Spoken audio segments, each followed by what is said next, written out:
Tema ini akan kami COVID-19 di Madura. Kebijakan ini berdampak terhadap 4 kabupaten di Madura. salah satunya melalui menjadi provinsi. Pak Bupati siap tanda tangan kapanpun. Kembali lagi bersama saya, Franky Wirananda, tuan rumah Madura Talk.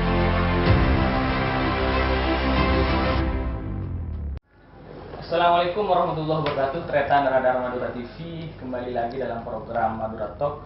Beberapa hari ini, belakangan ini di publik Indonesia viral atau lagi sedang hangat-hangatnya pembahasan tentang RUU Sistem Pendidikan Nasional.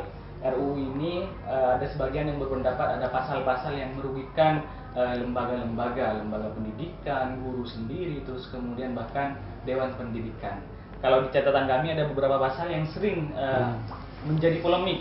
Misalkan ada di pasal 7 terkait masa wajib belajar, terus kemudian di 105 menghilangkan tunjangan provisi guru dan lain sebagainya. Untuk itu, apa sih sebenarnya yang menjadi polemik dan kemudian apa harapan dari praktisi dan akademisi tentang RUU ini? Sudah hadir di studio Radar Madura TV Ketua Dewan Pendidikan Kabupaten Pamekasan, Dr. M. Sahibuddin. Assalamualaikum Pak Dokter. Waalaikumsalam warahmatullahi wabarakatuh. Beliau tidak sendirian, beliau ditemani oleh sekretarisnya Bapak Razak Bahman. Assalamualaikum. Waalaikumsalam warahmatullahi wabarakatuh. Alhamdulillah. Alhamdulillah. Pak Dokter, bagaimana melihat polemik yang terjadi di Indonesia ini, khususnya terkait dengan RUU Sisdiknas ini? Iya.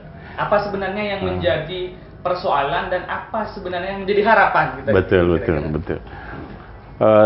RUU Sisdiknas yang sekarang sedang menjadi polemik hangat di negeri ini ya, dimulai dari beberapa pasal-pasal yang diusulkan ini tidak lagi memunculkan misalnya tentang profesi guru ya. Ketika profesi guru itu tunjangannya terutama gitu ya nanti tidak muncul lagi di batang tubuh undang-undang sistem pendidikan nasional yang akan disahkan, itu dampaknya pasti ada penghapusan tunjangan profesi guru. Padahal berdasarkan undang-undang sistem pendidikan nomor 20 tahun 2003, ini yang menjadi titik fokusnya adalah guru itu dilatih sedemikian rupa agar menjadi guru yang memiliki keahlian-keahlian, sehingga guru yang sudah memiliki keahlian itu disebut guru profesional yang ditandai dengan sertifikasi. Nah, sehingga di setiap piagam sertifikasi guru atau dosen itu pasti ada yang bersangkutan menjadi dosen profesional atau guru profesional. Guru profesional ini yang kemudian diberi tunjangan profesi. Nah, ini kemudian di RUU Sisdiknas itu tidak lagi muncul, sehingga direspon oleh Kementerian Pendidikan dan Kebudayaan, walaupun tidak muncul, itu nanti akan mendapatkan tunjangan yang lebih. Nah, justru ini akan lebih meningkatkan tunjangan pada guru-guru yang memiliki keahlian itu.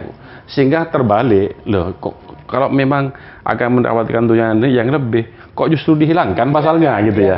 Kok justru dihilangkan pasalnya? Dasar hukum yang memberikan tunjangan nanti apa? Betul. Ini tidak ada. Iya, ini tidak ada. Ya, kekhawatiran. Gitu. Padahal Bapak Menteri sendiri sudah menyampaikan bahwa justru dengan RUU ini kesejahteraan akan meningkat ya. Tapi kenyataannya pasal-pasal tentang pintu masuknya tentang kesejahteraan itu kok malah justru dihapus gitu. Ini kemana? Satu, yang kedua, berdasarkan pengalaman, saya kan juga dosen dalam tanda petik ya, mendapatkan dosen profesional kan gitu ya. Ini 2 tahun yang lalu, tahun kemarin, tahun sekarang masih tunggaan itu loh, belum sepenuhnya dibayar gitu ya. Ini ada dasar hukumnya, masih ditunggak. Masih ditunggak, apalagi tidak ada, kan gitu loh. Pertanyaan saya, jangan-jangan bener ini, gitu loh. Bener ini adalah satu model khusus yang dilakukan oleh pihak tertentu ya, untuk dalam tanda petik berlindung di balik ini, sehingga semua orang bertanya-tanya. Walaupun ada janji-janji yang sangat menggiurkan, oh ini Tapi pasti. janji tidak secara hitam di atas putih. Iya, tidak hitam di atas putih Tertera gitu. di- Nah, di RUU. iya, yang diminta oleh teman-teman guru se-Indonesia itu, ya cobalah kalau memang berani tidak menghapus tunjangan profesi guru, jangan dihapuslah pasal-pasalnya. Nah itu, ini isu yang pertama. Kemudian isu yang kedua, justru dengan RUU Sisdiknas ini akan PAUD, pendidikan anak usia dini akan diakui sebagai jenjang pendidikan, sehingga itu bagi guru nanti ada perlindungan payung hukumnya gitu ya. Karena wajib belajar. Nah kalau seperti ini kita bagus lah. Nah kenapa mesti ada ada undang-undang sistem ada undang-undang pendidikan tinggi, ada undang-undang guru dan dosen. Kenapa nggak dibuatkan undang-undang guru PAUD? Kan begitu mestinya. Kalau sudah menjadi Iya, pendidikan wajib. iya betul. Sehingga kesannya memang RUU Sisdiknas yang baru ini adalah kesannya tentang omnibus, gitu loh. Jadi kalau sudah seperti ini agak sulit juga nanti mengeterapkannya kepada kita yang sudah kadung terbiasa dengan aturan-aturan yang baru. Nah ini yang membuat kita bertanya. Dewan Pendidikan juga begitu. Nah, kami ini dari Dewan Pendidikan seluruh Indonesia itu nanti akan juga menyampaikan seperti teman-teman yang lain sudah menyampaikan ke PGRI dan sebagainya. Ini kemana ini pasal Dewan Pendidikan? Kemana ini pasal komite sekolah ya? Ini padahal ini pasal yang ditunggu-tunggu oleh masyarakat karena bagaimanapun mekanisme sistem pendidikan di Indonesia ini tidak bisa lepas dari kontrol masyarakat, peran masyarakat, dan partisipasi masyarakat. Nah, kemudian muncul tambahan penjelasan pasal yang dimaksud dengan organisasi masyarakat pendidikan selama ini adalah komite sekolah, dewan pendidikan, kelompok-kelompok masyarakat, dan sebagainya. Tapi itu hanya di dalam penjelasan gitu. Yang namanya penjelasan ya tidak masuk di nomenklatur batang tubuh undang-undang kan gitu. Tidak ada konsekuensi hukumnya juga gitu. Nah, hingga pertanyaan kami ya Dewan Pendidikan Pamekasan bisa jadi berakhir tahun ini gitu. Saya ke Pak Sekretaris. Pak Sekretaris, ada nggak guru-guru yang kemudian datang ke Dewan Pendidikan curhat lah persoalan ini, Pak, sejauh ini? Ya, sebelum saya menjawab itu, perlu saya sampaikan bahwa rencana undang-undang Sisdiknas ini sebenarnya menghapus 3 undang-undang. Jadi undang-undang Sisdiknas nomor 20 tahun 2003, kemudian undang-undang nomor 14 tahun 2010 tentang guru dan dosen, kemudian undang-undang nomor 12 tahun 2012 tentang pendidikan tinggi. Nah, ini di RUU ini mau dijadikan satu. Betul. Ingin dijadikan satu dengan menghilangkan beberapa pasal yang memang tetap diharapkan oleh pasal-pasal yang ada di undang-undang sebelumnya kan gitu ya. Ya, seperti misalnya sertifikasi guru dan dosen misalnya. Itu kan ada di Undang-Undang nomor 14 tahun 2010. Iya. Justru kalau di Undang-Undang 14 2010 itu kesejahteraan guru dan dosen harus ditingkatkan. Betul. Ini yang kemudian hilang di RUU ini. Iya. Jadi kalau kita berpijak pada undang-undang sebelumnya, di sisinya misalnya, itu untuk Dewan Pendidikan saja, itu tertuang dalam pasal 1, di pendahuluan itu pasal 1, ayat 24 dan 25. Ayat 24 itu tentang Dewan Pendidikan, ayat 25 tentang komite sekolah. Itu jelas. Kemudian dipertegas lagi apa tugas-tugasnya, itu muncul di pasal 56. Di pasal 56 di Undang-Undang nomor 20 tahun 2003 Sisdiknas muncul di situ apa tugas dan wewenang daripada Dewan Pendidikan dan komite sekolah gitu ya. Kemudian tentang guru ini juga menghapus pasal yang ada di pasal di Undang-Undang nomor 14 tahun 2010 ya. Makanya ini menjadi polemik. Jadi kalau dalam keseharian Dewan Pendidikan itu selalu ditanya oleh guru-guru tentang bagaimana sebenarnya kedudukan guru-guru ini terkait dengan sertifikasi kan gitu ya. Sementara di rencana undang-undang ini, di rencana undang-undang asesines yang akan datang itu tidak muncul kan gitu, tidak muncul. Tidak muncul. Dan karena itu kita berharap dari Dewan Pendidikan bagaimana sertifikasi guru ini tetap dimunculkan. Termasuk juga di Dewan Pendidikan. Dewan Pendidikan itu cuma ada di pasal 15. Pasal 15 itu ada peran serta masyarakat kan gitu ya. Itu muncul di contoh di penjelasan pasal 15 ayat 2. Jadi ada yang perorangan, kelompok seperti misalnya Dewan Pendidikan. Tapi itu sudah ada hierarki. Tidak ada tanggung jawab kewenangan secara pasti. Ya. Kalau sebelumnya kan pasti karena lembaga swadaya nantinya. Iya. Padahal jika tidak ada hierarki pasal yang dijelaskan di RUU itu, secara otomatis keberadaan Dewan Pendidikan ini tidak dilindungi oleh hukum. Iya, padahal kalau kita melihat fungsi Dewan Pendidikan di PP nomor 17 tahun 2010 ya, tentang penyelenggaraan pendidikan, dan ada perubahan PP 66 tahun 2010 juga, di situ nampak Dewan Pendidikan dan Komite Sekolah itu nampak. Dewan Pendidikan itu memiliki 4 fungsi. Saya katakan Askom sebagai advisor, kemudian supporting, kemudian controlling, kemudian mediasi.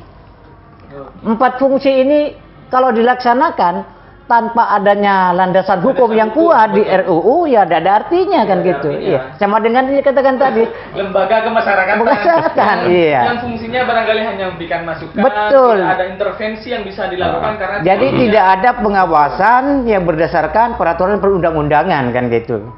Kalau itu tidak masuk. Makanya ini nanti Pak Ketua ya bersama saya nanti akan ke Solo Pak Ketua ya. Ya. Tanggal 24-25 kita ada teman-teman DP rapat koordinasi Dewan Pendidikan seluruh Indonesia. Nggak terkait dengan ini. Saya kira itu. Jika semangatnya adalah Omnibus Law, ini kan baiklah untuk menyatukan beberapa undangan, tetapi tidak kemudian menghilangkan pasal-pasal yang urgensinya sangat tinggi. Betul. Apa yang kemudian terjadi di internal Dewan Pendidikan di Indonesia? Apakah sempat diajak juga berkomunikasi oleh Kementerian Pendidikan atau ini sudah dijalankan saja oleh Kemendikbud gitu? Sementara kan begini, mestinya sebelum RUU itu mau disampaikan harus ada sosialisasi dulu. Paling mestinya. Tidak dilibatkan dalam RDP. Betul. Makanya sebenarnya yang bagus itu 1 tahun sebelum RUU itu ada sosialisasi. Kemudian kita kumpul bersama membahas tentang itu. Bukan parsial gitu lah ya. Tapi keseluruhan lah membicarakan hal itu. Sementara ini kan tidak kan gitu. Siap. Saya ke Pak Ketua. Dokter, ini kan baru RUU. Iya. Ini baru draft RUU ya. Iya. Kok sudah muncul di mana-mana ini? Bocornya di mana ini, Pak Dokter? Ya, memang betul. Ya, kita memang sudah dari mana-mana sumbernya itu sudah dapat ya RUU. Sisdiknas itu sudah dapat kita baca semua. Ternyata memang banyak sekali pasal-pasal yang dirugikan, terutama yang berkaitan dengan guru, kemudian Dewan Pendidikan dan Komite Sekolah. Kita juga sepertinya melihat setiap satuan pendidikan itu ingin dibawa terbang tinggi oleh Pak Menteri yang sekarang ini. Semangatnya sepertinya begitu. Sehingga aspek-aspek yang berkaitan dengan apakah pendidikan itu tidak melibatkan masyarakat, melibatkan gitu, tapi tidak begitu terlibat ya. Padahal mestinya dengan percepatan istilahnya Pak Menteri itu kita ingin membawa pendidikan itu melompat tinggi, kan begitu, melompat tinggi. Tapi aspek-aspek pendidikan yang lain juga harus dihitung gitu. Atau jangan-jangan selama ini Dewan Pendidikan dianggap menghambat kemajuan? Bisa jadi dianggap tidak ada ya gitu ya. Itu mestinya. Maksudnya, ternyata Dewan Pendidikan ini yang menghambat. Ya sudah dihapus saja mungkin gitu ya. Ini juga harus terjawab nanti. Kalau memang aspirasi kita ditolak, ya artinya dianggap tidak ada apa-apanya Dewan Pendidikan gitu ya. Kita juga betul mencurigai karena mestinya berdasarkan Permendikbud yang ada itu, di tingkat nasional itu mestinya ada Dewan Pendidikan Nasional. Sampai sekarang tidak dibentuk. Yang dibentuk itu cuma di tingkat provinsi. Dewan Pendidikan Provinsi Jawa Timur, dengan Kabupaten Pamekasan. Nah, di setiap satuan pendidikan baru ada komite pendidikan. Walaupun secara hubungannya tidak ada struktural, tapi mekanisme kerja dan tugas dan tupoksinya hampir sama. Dan koordinatif. Iya, koordinatif. Nah, kita di Pamekasan memposisikan sebagai mitra yang saling mengisi, ya, mitra yang bukan mitra yang saling menyalahkan. Nah, kayak misalnya dalam masa pandemi, ya kan, kemarin itu betul-betul kita dibutuhkan sangat ya, eksistensinya seperti apa. Misalnya keberanian seorang kepala dinas penentu kebijakan dalam menentukan ini dipersilahkan tatap muka misalnya. Indikatornya kita pelajari itu. Rekomendasi Dewan Pendidikan jelas sekali. Karena indikatornya sudah memungkinkan dan tren COVID sudah mengalami penurunan, dipersilahkan dilakukan uji coba untuk PTM. Itu kita proaktif sekali. Nah, dalam kondisi seperti ini, kemudian misalnya ketika kita menerima aspirasi masyarakat, kita turun ke lapangan. Kita melihat, oh itu gedung itu kok begini ya, itu kok sudah seperti miring. Kita usulkan barangkali sudah masuk untuk tahun depan gitu. Ini, nah seperti ini, iya. Kalau murni mengandalkan birokrasi, ya kadang-kadang terlupakan loh ya hal-hal yang seperti ini. Tidak. Kemudian berkaitan dengan mutu pendidikan, ini kita masuk membangun sinergisitas dengan komite sekolah. Komite sekolah itu sesungguhnya untuk apa? Kan dulu itu kan BP3 gitu ya. Sekarang menjadi komite sekolah yang peran dan fungsinya sudah mulai dirubah. Nah, ini bukan cuma lembaga stempelnya kepala sekolah, bukan. Mestinya harus begini. Nah, itu kita hampir rutin setiap saat selalu yang kita kenal dengan pemberdayaan komite sekolah. Nah, ini mereka akhirnya sudah mulai nyambung gitu ya. Komite sekolah perannya sesuai dengan peran dan fungsinya, kita sadarkan mereka. Artinya keberadaan mereka tidak hanya formalitas. Iya. Itu. Dokter, begini, ini kita tidak tahu nih nasib RUU ini ke depan bagaimana. Kan ini masih berbentuk draft RUU dan tidak menutup kemungkinan ketika penolakan luar biasa bisa saja dirubah. Tapi kan menjadi pertanyaannya, oke lah ketika berbicara TPG, tunjangan profesi guru, ini berkaitan dengan kesejahteraan guru. Sejauh ini optimal tidak TPG itu sejalan tidak dengan peningkatan mutu pendidikan? Nah, ya memang dalam kondisi saat ini gitu ya, masih belum optimal gitu ya. Artinya belum berjalan selaras. Tetapi bahasa belum optimal tidak berarti dibakar gitu ya. Iya kan? Bahasa belum optimal, Dewan Pendidikan memang belum optimal. Tapi justru dengan belum optimal kok malah mau dibakar sanggarnya gitu. Ini kan terbalik logika kita ya. Logikanya terbalik gitu. Ya kalau selama ini keberadaan Dewan Pendidikan, komite sekolah, lembaga profesi guru tidak maksimal lah. Ya mari kita maksimalkan secara bersama-sama. Jangan langsung kemudian TPG saja belum maksimal, apalagi tidak ada. Atau gitu. Jangan-jangan di Kementerian Pendidikan dan Kebudayaan ini memiliki asumsi yang berbeda. Oh ternyata ketika guru diberi TPG ini malah leleh misalnya. Perbandingannya sejak ada TPG dan sebelum ada TPG misalnya. Betul. Karena begini Pak Dokter, hari ini tunjangan untuk guru-guru yang ada di daerah terpencil itu tidak ada. Ya sudah ditutup, sudah dihapus kan begitu. Dulu pernah ada kan? Artinya untuk meningkatkan mutu pendidikan, guru yang ada di situlah betul. Nah itu persoalannya gitu ya. Nah jangan ini RUU yang baru ini menjadi perlindungan pembenaran terhadap selama ini yang dilakukan gitu. Ini persoalannya gitu. Tapi apapun itu kondisinya hari ini masih tahap pembahasan. Mudah-mudahan. Apa yang menjadi harapan Dewan Pendidikan, Pak Sekretaris? Ya, sebenarnya bukan harapan Dewan Pendidikan saja ya. Aspirasi yang masuk Iya. ke Dewan Pendidikan. Jadi persoalannya Dewan Pendidikan ini adalah wakil masyarakat. Jadi sebenarnya kita ingin menampung aspirasi masyarakat kan gitu. Jadi keluhan-keluhan masyarakat ya, kan kita tampung. Berdasarkan keluhan-keluhan itu kita buatkan rekomendasi kepada bupati.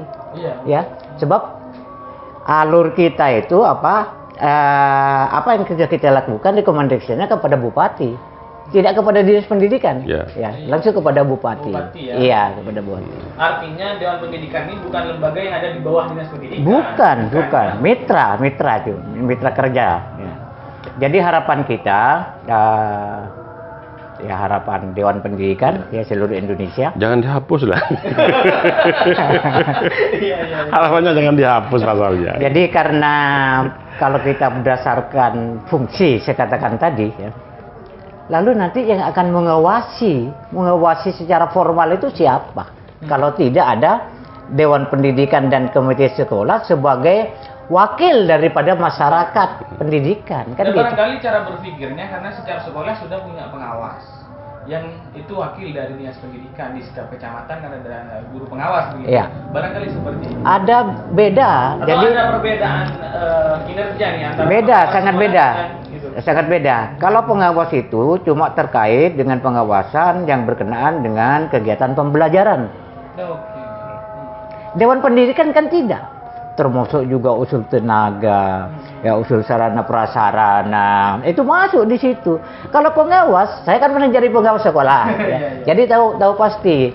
Jadi cuma tugas-tugasnya teknis pembelajaran, ya, teknis pembelajaran. Aktivitas guru itu kan konditornya kan dari pengawas, di pengawas. Ya. Jadi awasi cuma ada dalam bidang itu. Tapi Dewan Pendidikan kan tidak. Kembali kepada 4 fungsi tadi. Gitu. Siap. Pak Ketua, Iya. jika ada masyarakat yang tanya atau sebagian orang yang mendukung Dewan Pendidikan ini pasalnya dihapus misalnya bertanya apa sih urgensinya adanya di Dewan Pendidikan itu? Ya insya Allah setiap satuan pendidikan sudah merasakan ya. Kalau di Pamekasan gitu ya. Iya, siap. Kehadiran Dewan Pendidikan ini seringkali kita melakukan tadi satu fungsinya yang paling nyata misalnya seperti mediatori ya. Mediatori komunikasi mempertemukan. Contoh kasus misalnya seperti larangan kemarin gitu ya. Itu Dewan Pendidikan memerankan diri menjadi penghubung semua elemen dengan DPRD, dengan Polres, dengan semua pihak. Kemudian kita bertemu. Gitu. Masa kita mau berhadapan lah. Endingnya beliau ini bukan lawan, Bapak ini bukan lawannya. Tapi ini kemitraan harus dibangun. Alhamdulillah selesai. Ya? Selesai. Sehingga tidak lagi guru ini apa guru PAUD itu apa keluarnya sampean sekarang. Kami takut Pak sekarang kalau sudah begini. Akhirnya sekarang enggak lagi. Setelah dipertemukan. Iya, setelah dipertemukan enggak lagi ada kan. Misalnya Pak ini trauma Pak antara ini guru-guru nanti ketemu dengan polisi. Ini solusinya begini Pak. Oh ya nanti kami siap terjunkan. Jadi ada polwan yang misalnya wajahnya sedikit menarik untuk dilihat peserta didik ya. Mereka diberi keahlian ya, bersama-sama dengan guru PAUD memberikan bimbingan belajar kepada anak-anak. Ya itu mediatori di situ gitu. Contoh konkret kami kerjakan 1 hari. Jadi enggak sampai 12 jam gitu. Ya kita ketemu, oh kapan ini? Nanti malam Pak. Kami komunikasikan dengan DPRD. Akhirnya alhamdulillah semua teman-teman juga. Bukan Dewan Pendidikan yang turun barangkali belum. Insya Allah masih agak lama lah gitu ya, sampai amuk-ramuk gitu ya bahasanya. Iya. Ya itu. Terhadap peningkatan mutu pendidikan. Nah, apa yang sudah dilakukan Dewan Pendidikan Pamekasan? Nah, peningkatan mutu pendidikan itu relatif gitu ya, relatif. Tapi selama ini kehadiran Dewan Pendidikan dalam memberikan masukan-masukan, baik itu kurikulum, kemudian fasilitasi pendidikan yang ada di Pamekasan, ini insya Allah didengar oleh Dinas Pendidikan, didengar oleh Dewan Perwakilan Rakyat, didengar oleh pihak penentu kebijakan. Dan alhamdulillah, ini diterima dengan baik dan kehadiran Dewan Pendidikan dirasakan ada manfaatnya. Untuk itu Dewan Pendidikan keberadaannya sangat penting. Sangat penting, siapapun orangnya. yang akan memimpin. Kami telah meletakkan model-model tupoksi Dewan Pendidikan yang sesungguhnya di Pamekasan sejak periode ini bisa dilanjutkan oleh siapapun. Karena nanti Dewan Pendidikan akan berakhir bulan ini sudah sebenarnya. Tapi diperpanjang 2 bulan oleh Bapak Bupati karena ini memberikan kesempatan kepada tim sel nanti untuk menyeleksi. Mudah-mudahan adalah minat atau keinginan dari teman-teman yang memiliki sen kepada pendidikan ini untuk ikut berpartisipasi di Dewan Pendidikan. Jangan dihantui perasaan, wah jangan-jangan nanti di jangan-jangan nanti di Del sebelum siap. Terutama dari Madura TV, RUU Sisdiknas ini memang luar biasa sekali menjadi polemik di tengah masyarakat karena penghapusan pasal-pasal yang dilakukan oleh Kementerian Pendidikan dan Kebudayaan ini justru pasal-pasal yang sangat urgent, mulai dari TPG dan salah satunya juga penghapusan lembaga Dewan Pendidikan dan Komite. Ini yang menjadi polemik di tengah masyarakat. Sekalipun ini masih menjadi pembahasan, masih sebatas RUU, tetapi aspirasi masyarakat sudah mulai disampaikan. Terakhir, Pak Razak Bahman, apa yang disampaikan ini ke pemerintah pusat, Pak? Jadi tetap kami komitmen dengan tugas pokok dan fungsi Dewan Pendidikan ya. Jadi dari 4 fungsi itu kita tetap komitmen terhadap itu. Jadi apa yang kita lakukan pasti berdasarkan 4 fungsi tadi. Makanya pemerintah harus memahami ini. Harus memahami. Kalau Dewan Pendidikan dihapus, maka 4 fungsi ini hilang. Ya. Lalu siapa yang akan mengawasi? Siapa yang akan menjadi mediator? Ya. Siapa yang akan melaksanakan dukungan, berikan pertimbangan? Kalau tidak masuk di RUU ini, ya, saya pikir betul. Jadi dari perencanaan, kemudian pelaksanaan, kemudian dievaluasinya kegiatan-kegiatan pendidikan kan akan tetap mengacu kepada 4 fungsi tadi. Kalau ini dihapus Dewan Pendidikan, maka secara otomatis 4 fungsi ini hilang karena tidak ada landasan hukum kan gitu. Jadi itu harapan Dewan Pendidikan, termasuk komite sekolah, termasuk juga masalah sertifikasi guru, bagaimana ini tetap dimunculkan di dalam RUU Sisdiknas. Silakanlah menghapus dengan 3 undang-undang itu, ya. Tetapi pasal-pasal yang memang pasal-pasal dibutuhkan oleh guru, oleh Dewan Pendidikan sebagai wakil masyarakat itu tetap masuk. Pada intinya mendukung apapun yang akan dilakukan oleh pemerintah pusat, tapi dengan catatan tidak menghilangkan pasal-pasal yang fungsinya sangat urgent. Betul. Pak Dokter, terakhir closing statement ini apa yang akan dilakukan ke depannya selain mau datang ke Solo ini? Ya, kami berharaplah harapan Pak Nabil Makarim untuk kemajuan pendidikan itu sesungguhnya kami sangat mendukung, ya. Tetapi jangan sampai melakukan lompatan-lompatan yang tidak ada landasan hukumnya. Ya, selama ini kita lihat seperti itu. Kemudian lembaga-lembaga, elemen-elemen masyarakat yang justru kebanyakannya penting karena pendidikan itu adalah dari, oleh, dan untuk rakyat. Maka di situ include di dalamnya adalah Dewan Pendidikan, komite sekolah, bagian unsur dari pemangku kepentingan pendidikan di tingkat satuan pendidikan itu tolong jangan dihilangkan. Tolong jangan dihilangkan karena ketika begitu nanti kepala sekolah di setiap satuan pendidikan itu akan menjadi orang yang tidak bisa dikontrol oleh siapapun. Ya. Tanda kutip bisa semakin liar. Ya? Bisa semakin liar. Iya. Silakan melompat tinggi, tapi tolong jangan sampai meninggalkan aspek-aspek penting di sekitar kita. Karena pendidikan itu filosofinya adalah dari, oleh, dan untuk rakyat. Itu. Ini harapan yang disampaikan oleh Dewan Pendidikan Kabupaten Pamekasan. Tentu harapan ini bukan muncul dari internal Dewan Pendidikan sendiri, tetapi sudah aspirasi dari guru, dari masyarakat, dan seluruh elemen yang peduli terhadap pendidikan. Betul. Semoga masukan-masukan ini menjadi catatan dan menjadi pertimbangan oleh pemerintah pusat, dan semoga RUU ini betul-betul membawa satuan pendidikan melompat tinggi tetapi tidak menghilangkan pasal-pasal yang urgent fungsinya. Mungkin begitu. Terima kasih. Pak Ketua, terima kasih Pak Sekretaris. Alhamdulillah. Terima kasih Terdataan dan Madura TV. Akhiran, wallahul muwaffiq ila aqwamit thoriq. Wassalamualaikum warahmatullahi wabarakatuh. Waalaikumsalam warahmatullahi wabarakatuh.